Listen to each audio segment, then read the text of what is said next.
Lutero foi um homem de grandes angústias e incerteza na sua vida. Era um homem que se deparava com a verdade magnífica de um Deus santo, justo e poderoso, e a natureza humana pecadora, e como, portanto, Deus poderia salvar pecadores, especialmente ele, o maior dos pecadores, na sua própria visão. É por isso que se conta uma história interessante em que Lutero, ainda quando monge agostiniano, estava se confessando com o seu confessor e fazia isso com certa regularidade, até que seu confessor disse: Lutero, vai pecar antes de vir se confessar. Isso acontecia porque sua alma estava angustiada. Ele não sabia o que seria dele diante da certeza da existência de um Deus tão justo e tão santo.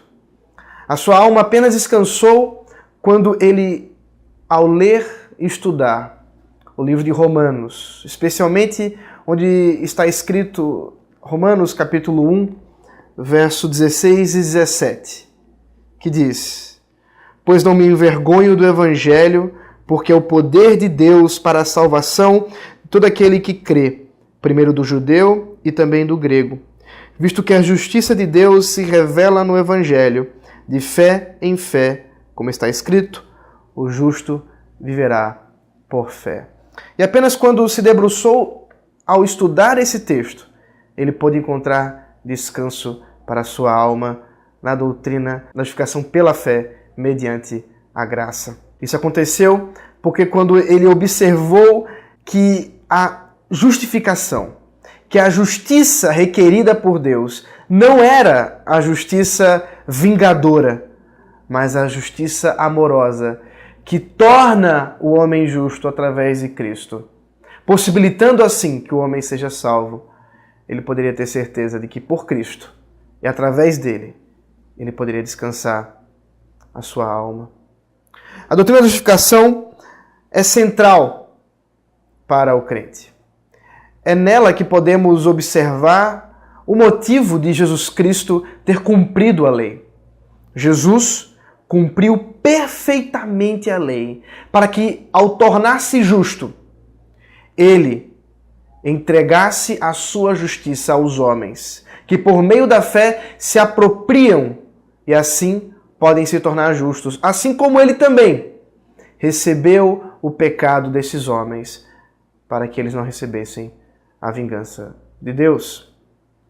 É por isso que a justificação tem um lado positivo e um lado negativo, onde Deus tira do homem a culpa do seu pecado, Deus tira do homem a inimizade por conta do pecado, a condenação por conta do pecado em Cristo, assim como infunde justiça, declarando aqueles homens pecadores justos.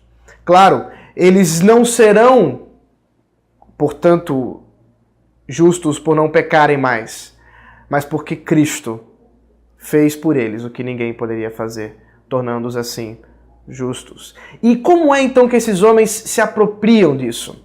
Por meio da fé. Por isso, Lutero e os reformadores enfatizaram tanto a doutrina da sola fide, que somente pela fé o homem pode apropriar-se dessas verdades.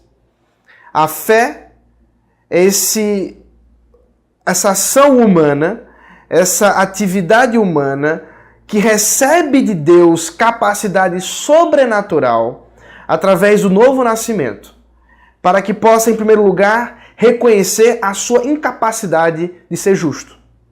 Em segundo lugar, reconhecer as obras ou a obra de Cristo para a salvação. E, por fim, confiar nela de maneira última, para que, assim sendo, confiando nele, possa ser salvo de uma vez por todas.